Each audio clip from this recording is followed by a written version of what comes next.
इंसानों को समझने के लिए किसी ने एक बहुत ही इंसाइटफुल बात बताई है। वो ये कि आप इंसानों को बेसिकली 3 कैटेगरीज में डिवाइड कर सकते हैं इंटेलेक्चुअल लेवल पे।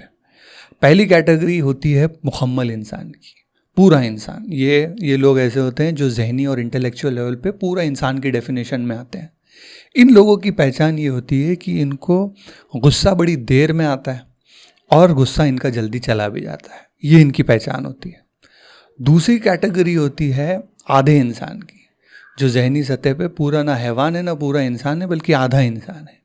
उनकी पहचान ये है कि इन लोगों को गुस्सा तो जल्दी आता है लेकिन गुस्सा जल्दी चला भी जाता है ना। और होती है तीसरी कैटेगरी उन लोगों की होती है जो इंटेलेक्चुअल लेवल पे इंसान की डेफिनेशन में बैठते ही नहीं, वो एक्चुअली हैवान होते हैं। उन लोगों की पहचान ये होती है कि इन लोगों को गुस्सा बड़ी जल्दी आता है और बहुत देर तक रहता है। ये लोग इंटेलेक्चुअल लेवल पे इंसान है ही नहीं। क्योंकि क्या है ना, गुस्सा आता है किसी की गलती पर, या किसी ने आपके साथ गलत किया, या आपने परसीव किया कि उसने आपके साथ गलत किया, तब हमको गुस्सा आता है।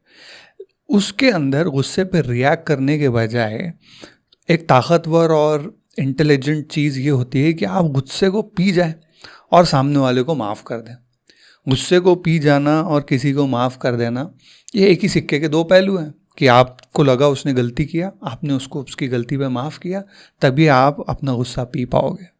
ये जो एक्ट होता है ये कमज़ोरी की नहीं बल्कि उस इंसान की इनर स्ट्रेंथ की निशानी होती है। जब आप गुस्सा पी जाते हैं तो आप अपनी आज़ादी को बरकरार रखते हैं। आप ये बोलते हैं कि जो ये सामने वाले की जो गंदगी है वो मैं अपने अंदर नहीं आने दूंगा। ये जो टाइप के लोग होते हैं जो अपने गुस्से को पी जाते हैं, ये बहुत ही अच्छे, राइचस और जेनरस टाइप के लोग होते हैं। इन लोगों की ज़िंदगी बड़ी खूबसूरत होती है, दिल को लुभा देने वाली इनकी पर्सनालिटीज़ होती है। जो लोग अपने ऊपर गुस्से को हावी नहीं होने देते, गुस्से को अपने ऊपर हावी होने देना और अपना आपा खोना, ये एक कमज़ोरी की निशानी है। और जनरली आम तौर पर कभी कभी लोग गुस्सा पी जाने को और दरगुजर करने को किसी की कमज़ोरी समझ बैठते हैं, है ना। फॉर एग्ज़ाम्पल आप देखो, रोड रेज का एग्ज़ाम्पल देखो। जैसे रोड पे लोग एक दूसरे को चिल्लाते हैं, गाली देते हैं। अगर आपकी किसी से बहस हो गई या आपको किसी ने रोड के ऊपर गाली दे दिया और आपके ऊपर चिल्लाया और आपने पलट कर जवाब नहीं दिया और वो आगे चला गया, तो मोस्टली लोग जब वो ऐसा करते हैं तो उनको लगता है कि वो लूज़र हैं कि उन्होंने उसको पलटा करके जवाब नहीं दिया, उन्होंने भी पलटा के उसको गाली नहीं दिया। उनको एक हार का एहसास होता है और जो गाली दे करके उनको चला गया वो अपने आप को बड़ा होशियार समझता है, बड़ा ताकतवर समझता है। जबकि ऐसा नहीं है। ये जो थिंकिंग है ये बच्चों की थिंकिंग होती है। जब हम बच्चे होते हैं तो हमको लगता है कि गुस्से में आने से हमारे अंदर कुछ अलग सी ताकत आ जाती है। गुस्सा करने से आप किसी को डोमिनेट करते हो और डोमिनेट करना ही जीतना होता है। ऐसा ये बचपन में लोगों की सोच होती है और कई बार अडल्ट्स भी ऐसे ही सोच लेते हैं हम लोग।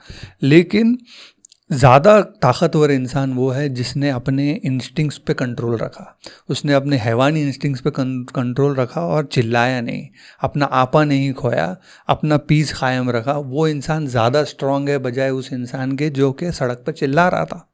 वो इंसान का अपने इमोशंस पे, अपने एक्शंस पे कंट्रोल नहीं है, वो इमेच्योर है। तो एक्चुअल में लूज़र वो है। तो जब कभी भी आप ऐसा किसी से टकराओ और कोई आपके ऊपर चिल्ला रहा है and you maintain your cool, तो आपने उस बात में प्राइड लेना चाहिए। आपने अपने आप को शाबाशी देना चाहिए कि आप शैतान की तरह या जानवर की तरह सड़क पर चिल्लाए नहीं, किसी को पलटा के गाली नहीं दे। वो एक प्राइड की बात है। और तो और हमने ये भी कोशिश करनी चाहिए कि अगर हमारे साथ कोई हमारा दोस्त है या कोई और है जो गाड़ी चला रहा है, किसी और ने उसको गाली दी और उसने अपना मेंटेन किया पीस, तो you should acknowledge that, appreciate that, make them feel कि तुमने अच्छा किया कि तुमने पलट कर गाली नहीं दी। इन सारी चीज़ों में प्राइड लेने वाली बात है, क्योंकि ये स्ट्रेंथ का मुजाहरा है, वीकनेस का नहीं।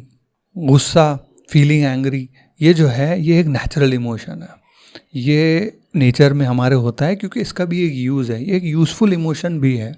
क्योंकि एंगर तब ट्रिगर होता है जब कोई आपकी पर्सनल बाउंड्रीज़ को क्रॉस करता है, तब आपका ये इंडिकेशन होता है एंगर कि इसने आपकी पर्सनल बाउंड्री को ब्रीच किया है, उस टाइप का जो एंगर का जो इमोशन है, जो फीलिंग है, वो एक्चुअली एक हेल्दी फीलिंग है।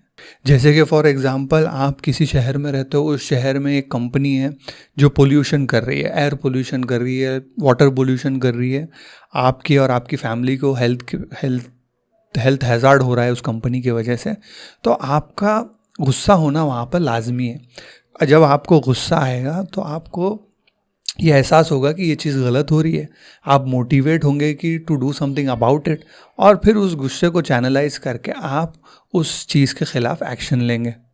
तो गुस्सा आया, चला गया, लेकिन आपको कुछ करने का वो मोटिवेशन दे करके जाता है। इस केस में ये एक हेल्दी इमोशन है। जैसे कि जब फ्रीडम फाइटर्स हमारे देश की आज़ादी के लिए लड़ रहे थे ब्रिटिशर से, तो वो भी गुस्से में थे, है ना, वो गुलाम नहीं रहना चाहते थे। That is an healthy anger. अगर वो आए और चला जाए लेकिन आपको कुछ इन्फॉर्मेशन दे करके जाए, उसको हेल्दी एंगर बोलेंगे। असल में कभी कभी होता क्या है कि कुछ लोगों के साथ अब्यूज़ हुए होते हैं, जब वो यंग थे, जब वो बच्चे थे, उनके साथ सेक्सुअल या फिज़िकल अब्यूज़ हुआ रहता है। तो जब वो उस अब्यूज़ के थ्रू गुजरते हैं तो उनके अंदर एक नेचुरल एंगर होता है जो कि निकलना चाहता है, लेकिन ब्रेन उसको निकलने नहीं देता। वो ब्रेन उसको इसलिए नहीं निकलने देता क्योंकि ब्रेन एक सर्वाइवल मैकेनिज़्म पे काम करता है बच्चों के। जैसे कि कोई बच्चा है, अगर उसके साथ अब्यूज़ हो रहा है और उसको गुस्सा आ रहा है, तो वो अपना गुस्सा दिखाएगा नहीं, उसका ब्रेन उसको बाहर नहीं आने देगा उस गुस्से को, क्योंकि ब्रेन को पता है कि इफ़ ये बच्चा अपना गुस्सा दिखाता है, एंगर, फ्रस्ट्रेशन दिखाता है, तो चांसेस ये है कि इनको और जो अब्यूज़र है वो और ज़्यादा हर्ट करें। इसीलिए ब्रेन अपने आप वो एंगर को सप्रेस करता है। तो बहुत सारे लोग हमारी दुनिया में ऐसे होते हैं जो बचपन में अब्यूज़ हुआ रहता है, emotional abuse, physical abuse, sexual abuse उन लोगों के साथ, और उनका ब्रेन उस एंगर को, जो कि जस्टिफाइड है उस वक्त पर वो एंगर, लेकिन जस्ट बिकॉज ब्रेन चाहता है कि ये बच्चा सर्वाइव करे, उसको और हर्ट ना हो, वो ब्रेन उस एंगर को सप्रेस करके रखता है। तो ऐसा बॉटल्ड अप एंगर कई लोगों के अंदर होता है, और जब ये अडल्ट हो जाते हैं तो ये बॉटल्ड अप जो एंगर रहता है उनका, एक छोटे से ट्रिगर पे भी भड़क के निकल के आता है, फट बोल के फटता है उनके अंदर एंगर।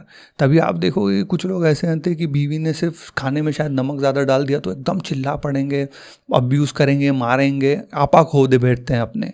ऐसे ही लोग जब सड़क पे थोड़ी सी किसी से गलती हो जाए तो चिल्ला उठते हैं, है ना, उनको रेज टेक्स ओवर देम। ये इसीलिए होता है कि उनके अंदर ये बॉटल्ड अप एंगर है, जो कि बचपन में कुछ उनके साथ अब्यूज़ हुआ होगा, उसका दबा हुआ ये गुस्सा जो है वो अब अडल्टहुड में आकर के निकलता है।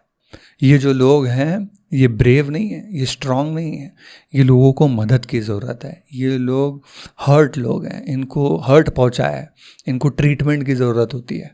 तो सवाल ये है कि आप अपने गुस्से पे काबू पाने में कामयाब होते हैं? क्या आप पूरे इंसान बन सकते हैं? क्या आप एक ऐसे इंसान बन सकते हैं जो अपने गुस्से को कंट्रोल करता है और समझदारी के साथ ज़िंदगी में आगे बढ़ता है? आपको इन 3 कैटेगरीज में किस कैटेगरी में फिट होना है, ये आपके ऊपर है।